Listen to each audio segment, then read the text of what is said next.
E aí galera, Teófilo Mota, tamo de volta depois de um bom período fora, sem publicar nada, sem atualizar sobre o basquete gaúcho, sendo que aconteceu muita coisa esse final de semana.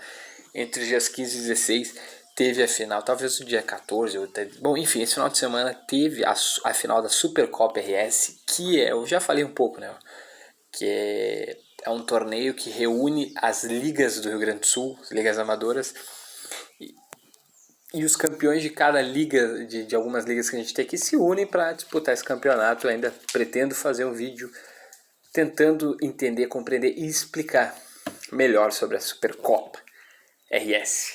Mas enfim, muita coisa aconteceu desse período que estive fora. Fiquei em lugares com acesso limitado à internet, com sinal muito fraco, sem poder acompanhar os clubes, mas eu não deixei passar. Apesar também que faz um tempinho já que ambos os clubes aqui do Rio Grande do Sul não jogam, e essa semana a coisa muda. Tem jogo, tanto União Corinthians do Sul quanto Caxias. O ruim é que, naquela situação, jogo no Rio Grande do Sul, não tem nenhuma parceira de transmissão dos times gaúchos, então normalmente fica tudo na mão da liga, que, se tiver interesse ou não, acaba transmitindo. O bom é que hoje o Caxias joga contra o Corinthians, não o União Corinthians, o Corinthians lá de São Paulo, do clube de futebol. E hoje sim o jogo é às 8 horas da noite, com transmissão da ESPN, e dá para acompanhar. O que eu vou falar um pouquinho desse jogo, o que dá para esperar, o que eu espero, acho melhor assim, né? Expectativa minha, porque o pessoal que tiver algo contrário do que eu acho no vídeo pode estar botando aí nos comentários, tranquilo, e a vida que segue. Vamos lá, mas vamos fazer vamos tentar entender o que pode ser esse jogo, ou analisar o que é cada equipe em relação a esse jogo. Eu não estou com expectativa do Caxias num campeonato, já que já passou os números de 10 jogos e o Caxias tem 5 vitórias e o Corinthians tem 10, se eu não me engano. 7 ou 10, não, 8 tem União Corinthians e 10 o Corinthians tem. É complicado ser muito otimista com o Caxias frente ao inimigo que ele vai jogar, que está melhor. Tem um elenco mais qualificado, eu diria. O do elenco do Caxias ele está em construção. Por que em construção, dá para se dizer assim? Porque tem muitos jogadores da base que estão buscando seu espaço. Não dá para esquecer que nos últimos jogos o Léo Craveiro, ou foi o Vini Chagas? Fiquei na dúvida agora, mas enfim. Ambos, mas principalmente eu acho que foi o Vini Chagas que ele... Ou o Léo Craveiro. É um dos dois agora, não tá me vindo na cabeça, né? Podia ter dado uma olhada. Ele se consolidou, teve um jogo que, esses dois, não me lembro certo qual, ele foi o maior pontuador do Caxias em jogo, fez 19 pontos, se eu não me engano, assim, ele chamou o jogo muito para si, então são muitos jovens que estão buscando seu espaço, estão tendo oportunidade e estão fazendo de forma devagar. Acho que poderia ser melhor, mas não dá para esperar tanto de jogadores que estão tendo, alguns até sua primeira experiência, né, no NBB, com um time mais experiente que tem um estilo de jogo muito limitado, que é do Caxias do Sul. Então eu não cobro mais do que eles estão entregando, porque o time como um todo não está entregando o suficiente. Então, a não ser que eles puxem mesmo a bola para debaixo do braço e chamem o jogo para si, buscar o jogo coletivo com esse time, eles estão fazendo o que é possível. Então, depois disso, vamos... mas enfim, o que eu acho hoje? Derrota do Caxias do Sul, vitória do Corinthians, tem um time melhor, tem uma sequência de vitória maior, entende melhor a competição do que o Caxias e tem um estilo de jogo que lhe permite mais. Porque o Caxias bem possivelmente vai ter um estilo de jogo bem defensivo e para mim isso não é problema. O principal problema do Caxias é... Eu não gosto, mas eu entendo esse estilo de jogo. Porque, querendo ou não, é o estilo de jogo que fez o Rodrigo Barbosa já colocar o Caxias em 3 ou 4, não me lembro agora de cabeça, playoffs da NBB. Então, é o que nem eu digo. Apesar de não gostar, é o que deu os melhores resultados. A gente agora pode contestar que, como sempre foi só o Rodrigo, foi sempre o mesmo estilo de jogo, então a gente não viu outra experimentação. Mas isso que ele entrega acaba sendo cumprido as expectativas que o Caxias tem para cada temporada que começa, né? Então, depois desse longo preâmbulo, sim, o Caxias é um time defensivo que, para mim, o principal problema é que quando tem oportunidade, não faz ponto. E tu não precisa ser um time muito ofensivo, às vezes, para fazer ponto. É só não perder os pequenos espaços que, às vezes, tu encontra na partida e erra por questões de nervosismo ou chuta uma bola de 3 que não está tão bem preparado. Isso é um problema para o Caxias, porque o Caxias até no retrasado tinha 2 bons chutadores de 3. Tinha o Ed e o Humberto, 2 bons chutadores de 3. O Ed era o principal, era o cara que é esse especialista nessa área, mas o Humberto fazia muito. E hoje a gente não tem um grande chutador de 3, porque a gente tem o Dawkins, que demonstra ser melhor do que tem nesse time. Não é a especialidade dele, mas quando tem oportunidade ele tenta aproveitar e acaba fazendo muito em relação ao próprio time. Tá, vamos lá. O Corinthians está em 10º colocado e o Caxias está em 14º.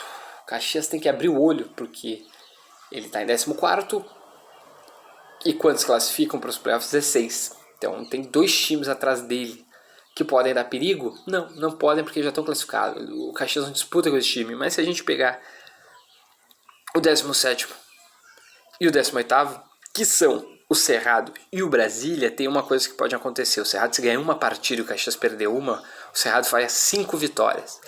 O mesmo número de vitórias que o Caxias tem. Então acaba se tornando um adversário direto. O Brasília tem 3 vitórias. Se ele ganha uma, ele vai a 4. Ele precisa de 2 para chegar mais ou menos nesse mesmo nível. Ou seja, não está tão distante.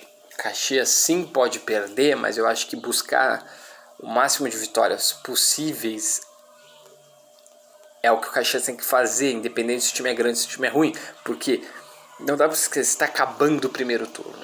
Então o Caxias tem muitos jogos que pode vencer. Até o último, que eu achei que ele ia perder, ele acabou ganhando do Fortaleza, o que foi bom. Porque eu achava que o Fortaleza é um time superior, mas teve times considerados inferiores que o Caxias não conseguiu trazer o resultado. Então, estamos meio que, como ainda vai ter todo um próximo turno ano que vem, muito jogo para acontecer, que vai ser legal para essa temporada, eu acho que o time já deveria estar mais entrosado do que está. Não está entregando o que poderia. O que é o poderia? Aquela amostragem que a gente teve no início do ano, principalmente no torneio Interligas, lá na Argentina, que demonstrou muito. Enfim, daí o Corinthians e o Caxias estão em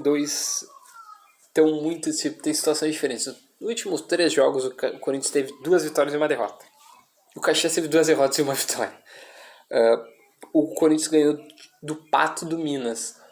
O Pato é um time do nível do Caxias, sim, mas que ainda tem o mesmo número de vitórias que o Caxias, 5, e como foi um placar bem elástico, foi 105 a não sei quantos no Pato, se eu não me engano. Enfim, teve uma vitória, vamos deixar assim. Não é um time de menosprezar, porque tá no nível do Caxias. Eu não sei se o Caxias jogou contra o Pato, já deve ter jogado, eu não me lembro se ganhou ou perdeu. Mas enfim, e a derrota do Corinthians, veja só, foi pro Botafogo, que mudou muito do como começou o campeonato e como é que tá agora, tá?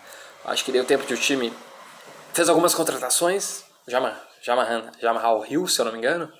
Se eu não me engano, foi recontratado não foi pelo Vasco, pelo Botafogo, mas enfim, se reforçaram um pouco mais e deu tempo pro time trozar, apesar das diversas derrotas. O time já conseguiu buscar mais vitórias, inclusive contra o Corinthians. Então, interessante. Já o Caxias, ele perdeu pro Paulistano e pra Unifacis e ganhou do Fortaleza. Esses 3 últimos jogos foram jogos difíceis. Eu achava que o Corinthians ia perder esses 3. Ser ganhado do Fortaleza foi algo bom. Acaba sendo positivo.